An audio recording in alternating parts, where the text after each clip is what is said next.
விவிலியம் அறிவோம். வணக்கம் அன்பர்களே. இன்று நாம் அறிய போகும் பகுதி திருத்தூதர் பணிகள் அதிகாரம் 17.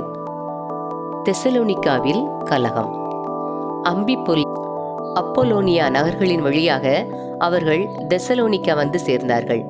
அங்கே யூதருடைய தொழுகை கூடம் ஒன்று இருந்தது. தம் வழக்கத்தின்படியே பவுல் அவர்களிடம் சென்று தொடர்ச்சியாக 3 ஓய்வு நாட்கள் மறைநூலை அடிப்படையாக வைத்து அவர்களுடன் வாதாடினார். மெசியா துன்பப்படவும் இறந்து உயிர் தெழவும் வேண்டும்.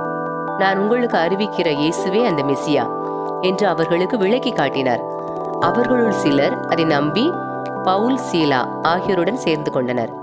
கடவுளை வழிபட்ட திரளான கிரேக்கரும் மகளிருள் முதன்மையான பலரும் அவ்வாறு செய்தனர். ஆனால் யூதர்கள் பொறாமை கொண்டு சந்தை வெளியில் இருந்து சில பொல்லாத பேர்வழிகளை சேர்த்து கூட்டத்தை கூட்டி நகரில் அமளி உண்டாக்கினார்கள்.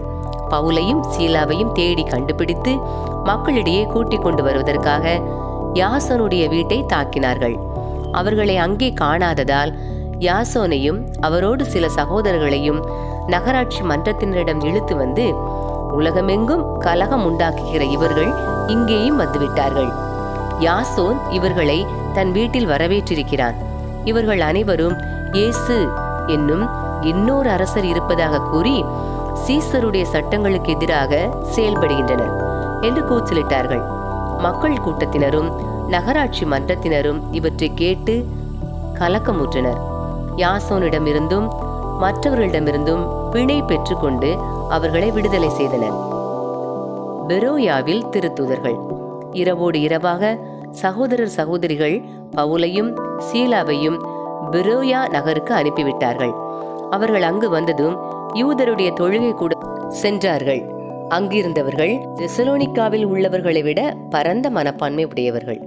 அவர்கள் முழு ஆர்வத்துடன் இறைவார்த்தையை ஏற்றுக்கொண்டு அவர்கள் கூறுவன மறைநூலுடன் ஒத்துள்ளதா என நாள்தோறும் ஆய்ந்து வந்தார்கள். அவர்களுள் பலரும் மதிப்புக்குரிய கிரேக்க மகளிர், ஆடவர் பலரும் நம்பிக்கை கொண்டனர். பவுல் இறைவார்த்தையை பெரோயாவிலும் அறிவித்ததை தெசலோனிக்க யூதர் அறிந்து அங்கேயும் வந்து மக்கள் கூட்டத்தினரை குழப்பி கலகம் உண்டாக்கினர். உடனே சகோதரர் சகோதரிகள் பவுலை கடற்கரைக்கு போகுமாறு அனுப்பி வைத்தார்கள். ஆனால் சீலாவும் தீமோத்தேயும் அங்கேயே தங்கினர். பவுலுடன் சென்றவர்கள் அவரை ஏதேன்ஸ் வரை அழைத்துச் சென்றார்கள். சீலாவும் தீமோத்தேயும் விரைவில் வந்து சேர வேண்டும் என்னும் கட்டளையை பவுலிடமிருந்து பெற்றுக்கொண்டு அவர்கள் திரும்பிச் சென்றார்கள். ஏதென்ஸில் பவுல் அவர்களுக்காக ஏதென்ஸில் காத்திருந்த போது அந்நகரில் சிலைகள் நிறைந்திருப்பதைக் கண்டு மனம் கலங்கினார். எனவே அவர் தொழுகை கூடத்தில் யூதர்களோடும் கடவுளை வழிபடுவோரோடும் சந்தை வெளிகளில் சந்தித்த மக்களோடும் ஒவ்வொரு நாளும் விவாதித்து வந்தார். எப்பிக்கூரர், ஸ்தோயிக்கர் ஆகிய மெய்யியல் அறிஞர்கள் சிலர் அவருடன் கலந்து உரையாடினர். வேறு சிலர், இவன் என்னதான் பிதற்றுகிறான் என்றனர். அவர் இயேசுவையும் அவரது உயிர்த்தெழுதலையும் நற்செய்தியாக அறிவித்து வந்ததால். மற்றும் சிலர், இவன் வேற்று தெய்வங்களை பற்றி அறிவிப்பவன் போல தெரிகிறது என்றனர்.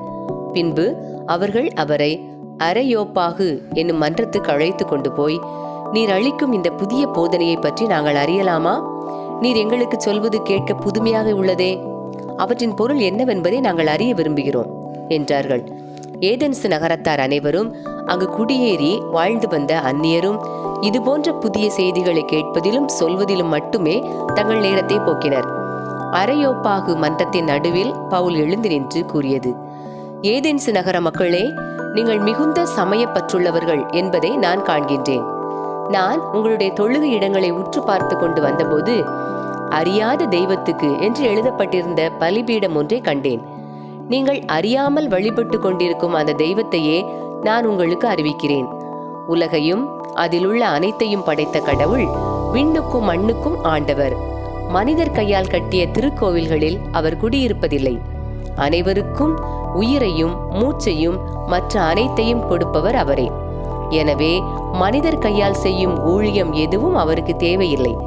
ஒரே ஆளிலிருந்து அவர் மக்களினம் அனைத்தையும் படைத்து அவர்களை மண்ணுலகின் மீது குடியிருக்க செய்தார். அவர்களுக்கு குறிப்பிட்ட காலங்களையும் குடியிருக்கும் எல்லைகளையும் வரையறுத்து கொடுத்தார். கடவுள் தம்மை அவர்கள் தேட வேண்டும் என்பதற்காக இப்படி செய்தார். தட்டி தடவியாவது தம்மை கண்டுகொள்ள வேண்டும் என்பதற்காகவே இவ்வாறு செய்தார். ஏனெனில் அவர் நாம் ஒவ்வொருவருக்கும் அருகிலேயே உள்ளார். அவரை சார்ந்துதான் நாம் வாழ்கின்றோம், இயங்குகின்றோம், இருக்கின்றோம். உங்கள் கவிஞர் சிலர் கூறுவது போல நாம் அவருடைய பிள்ளைகளே. நாம் கடவுளுடைய பிள்ளைகளாயிருப்பதால் மனித கற்பனையாலும் சிற்ப வேலை திறமையாலும் உருவாக்கப்பட்ட பொன், வெள்ளி, கல் உருவங்களைப் போல கடவுள் இருப்பார் என நாம் எண்ணுவது முறையாகாது. ஏனெனில் மக்கள் அறியாமையில் வாழ்ந்த காலத்தில் கடவுள் இதனை பொருட்படுத்தவில்லை. ஆனால் இப்போது எங்கும் உள்ள மக்கள் யாவரும் மனமாற வேண்டும் என்று அவர் கட்டளையிடுகிறார். ஏனென்றால் ஒரு நாள் வரும், அப்போது தாம் நியமித்த ஒருவரை கொண்டு அவர் உலகத்துக்கு நேர்மையான தீர்ப்பு அளிப்பார். இறந்த அவரை உயிர்த்தெழச் செய்ததன் வாயிலாக இந்த நம்பிக்கை உறுதியானது என எல்லாருக்கும் தெளிவுபடுத்தினார். இறந்தவர் உயிர்த்தெழுதல் என்பது பற்றி கேட்டதும் சிலர் அவரை கிண்டல் செய்தனர்.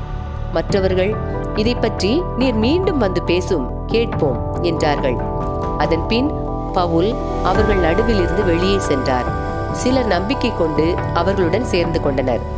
அவர்களுள் அரையோபாகு மன்றத்தின் உறுப்பினரான தியோனீசியும் தாமரி எனும் பெண் ஒருவரும் வேறு சிலரும் அடங்குவர். அன்பர்களே, இறைவார்த்தையோடு பயணித்தோம். இறைவனோடு நம் பயணத்தை தொடர்வோம்.